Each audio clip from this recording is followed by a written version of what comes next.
Lemonada.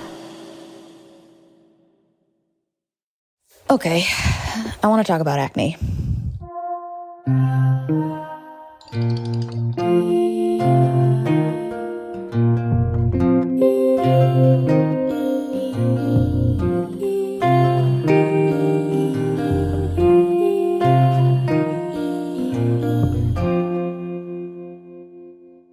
I'm 31 and I am still struggling, capital S struggling with acne. I've struggled with it my entire life since I was maybe, 15, 16. And as a kid, naturally, my skin was really smooth. By 12, 13, 14, people start getting blemishes. There weren't any in sight for me, just smooth, flawless skin until puberty hits.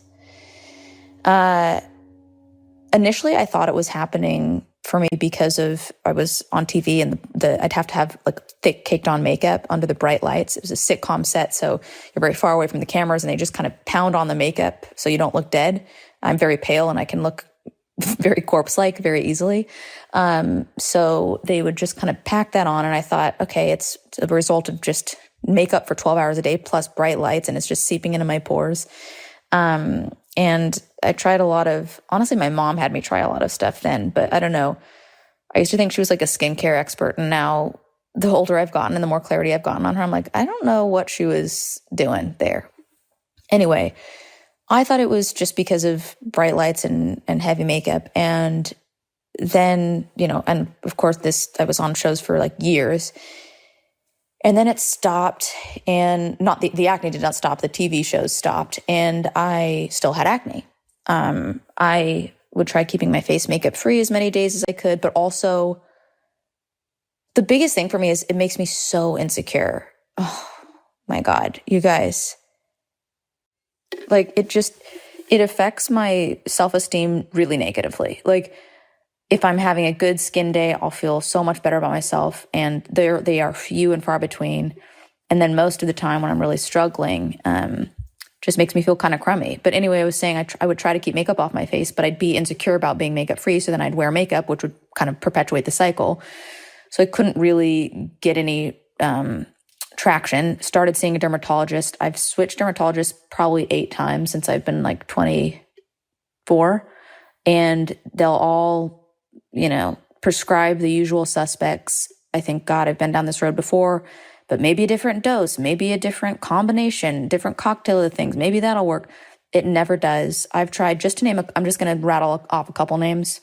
I've tried, azelaic acid. I've tried niacinamide. I've tried alpha-arbutin.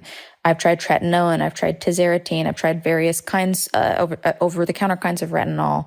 I've tried clindamycin, doxycycline, spironolactone. I even tried Accutane. I tried the lowest dose of Accutane for a couple months. And here's why I stopped Accutane. You have to take a test to show that you know all the risks involved, and you have to sign a contract saying that you will not get pregnant. Under no circumstances will you get pregnant while taking Accutane. The reason is Accutane has been proven to show like birth defects. So you have to be on 2 forms of contraception. You have to go and you have to get blood work once a month, and then you have to go into your dermatologist after getting your blood work every month just to check up. You're just kind of also giving your dermatologist an opportunity to see your skin up close and how your lips are peeling off, because that's a side effect of Accutane. So I've been on it for maybe 2 months. This is like my 3rd month. And I'm supposed to go into an appointment for my dermatologist that day. And I was like in a bad mood and I didn't want to go to my dermatologist. It was like the last thing I wanted to do. When you wake up and you see that appointment on your calendar that you're like, fuck, like, well, there goes my Wednesday. Like, that's how I felt seeing the appointment. I just didn't want the bummer of like going into my dermatology office and seeing the same fucking posters in the same fucking rooms.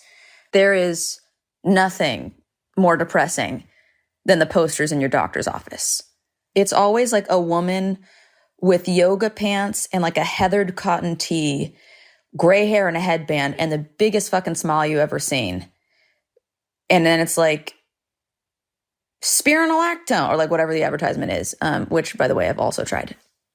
Anyway, I call in to cancel my appointment. I like tell a receptionist, hey, I can't come in today. I'm going to have to reschedule.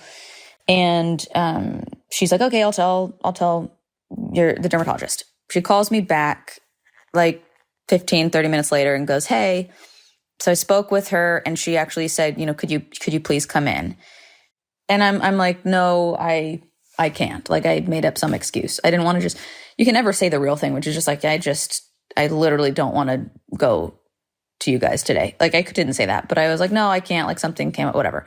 And she goes, okay, let me tell her. I get another call like 10 minutes later. And she sounds like stressed. The receptionist sounds like stressed out. And she goes, hey, so I spoke with the dermatologist again, and she says you really need to come in. Okay? Like this. And I'm like, what the fuck? Why does the receptionist sound so like stressed? Is she okay? Like, what's going on? Like, what is this? And I go, I can't make it. Like, can I just come in next week? And she goes, no, because we got the results of your blood work and there's a pregnancy.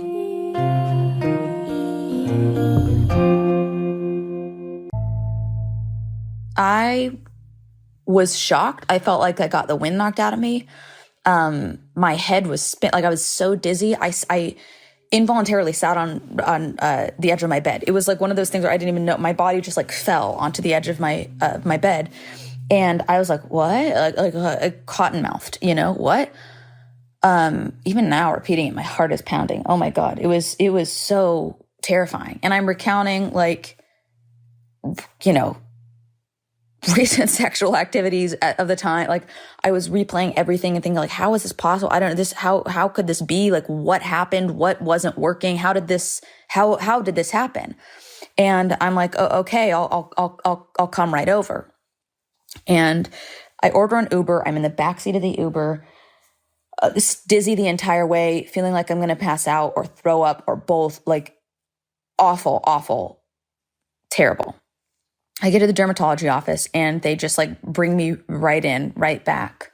And they're like, so is there a chance that you could be pregnant? And I'm like, well, what? You said I was pregnant. You said there was a pregnancy.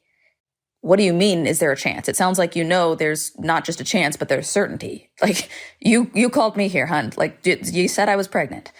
And she's like, well, sometimes there can be false pregnancies that come up on these because of your, like, I don't know, hormonal levels or some fluctuations that happen because of the medication.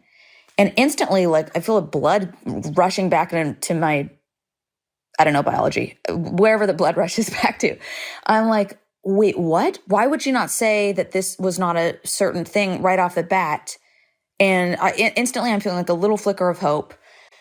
But I don't want to get my hopes up. She's like, we don't want to send you to get another blood work panel right away to kind of clarify whether or not there's a pregnancy. And then we can kind of go from there. And I'm like, okay, yeah, whatever needs to happen. I'm terrified. I go to get my blood work and I am not pregnant and it is fine. But that experience was so terrifying that I was like, I got to get off this shit. Like, this is not for me.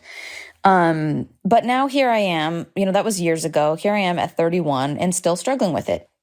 And also, I don't know, maybe you're listening to this being like, Jennette, your skin looks fine. First off, you can't tell from an Instagram photo. Second off, people that I know well will be like, what are you talking about? Because I've spoken about my insecurity around my skin to a few friends and they're like, what are you talking about? You have great skin. And I'm thinking, no, I don't. I know how to put makeup on my face. Like, I know how to find a good foundation shade and the right application to kind of make my skin look as smooth as it can. And it's not super textured, but when I get acne, it is so red and it is so inflamed and my skin just looks pained. Like, my skin looks so stressed and so pained. And it just makes me feel so insecure. And I thought for sure it would go away by the time I was 20. When I was a teenager, I was like, well, it'll be gone, First it was 18. I thought it'll be gone by 18. Then, well, you know what? By 20, it's going to be gone for sure. Then I'm like, okay, by like 25, it's got to go away, right? Acne can't stay with you when you're 25. No. Okay, by the time I'm 30, for sure. No. Now I'm 31 and I'm struggling just as much as I ever have. I was going to say I'm considering posting a picture, but I'm too insecure to do it, It's interesting to me because I can access vulnerability so easily in so many ways. But with my face, it's hard. Like with my words, I can. With my face, I don't think I can. And I wish it didn't matter to me. I wish that I could be past caring about my acne. They just go, oh, it's whatever. It's just a thing that I have. It, who cares? But I care so much. I just wish my skin was smooth. I feel like dirty because of my acne. It makes me sad that I feel that way about myself, but I'm not quite sure how not to. And I've seen, every rabbit hole on YouTube about skincare and the way that people talk about, they talk about like, I finally healed my skin, and they talk about the absolute frustration and sadness that they had because of it beforehand. And I absolutely resonate with that. And then I'll try their method. I'll try somebody's, secret Amazon product that they find, or the all natural thing, or the no natural thing. Like I've tried everything. And the only thing I haven't tried, I guess, is just accepting it and owning it. And maybe the reason that's the only thing I haven't tried is because that's the hardest thing to try.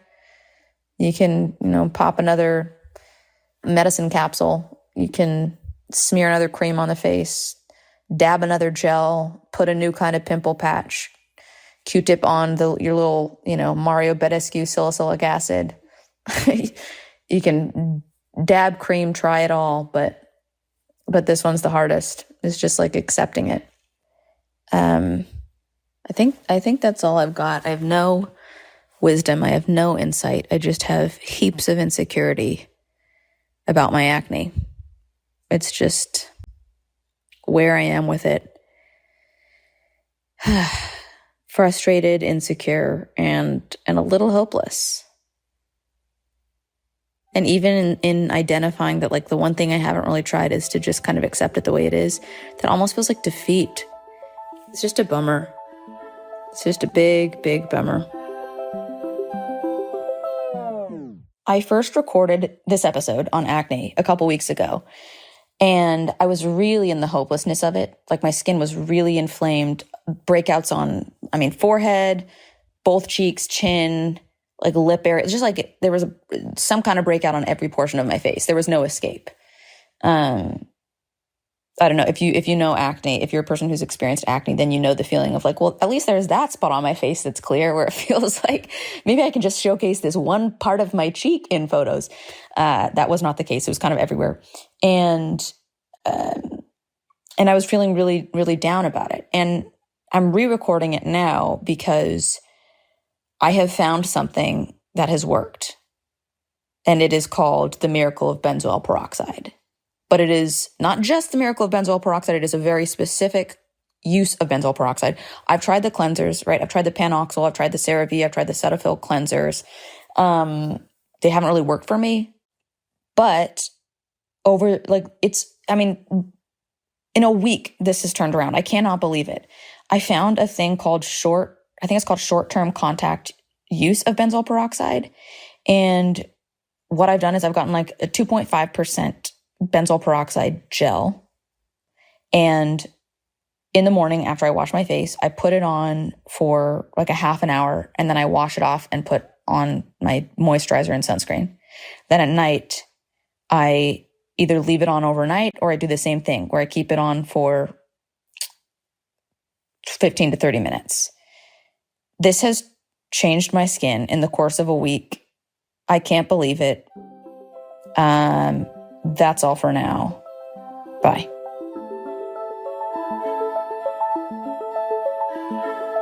If you want more hard feelings, you're in luck. You've got options. On Apple Podcasts, there's bonus content for subscribers with Lemonada Premium. You can hear me answer exclusive questions from listeners. On Spotify, you can talk to each other by leaving comments on each episode. And on Amazon Music, you can listen ad-free with a subscription to Amazon Prime. I'm Jennette McCurdy, the creator, executive producer, and host of Hard Feelings. It's produced by Lemonada Media in coordination with Happy Rage Productions. Our production team is Keegan Zema, Aria Bracci, and Brian Castillo. Music is by Hannes Brown. Steve Nelson is Lemonada's Vice President of Weekly Content. Rachel Neal is Lemonada's Senior Director of New Content. Executive producers are Stephanie Whittles-Wax, Jessica Cordova-Kramer, and me.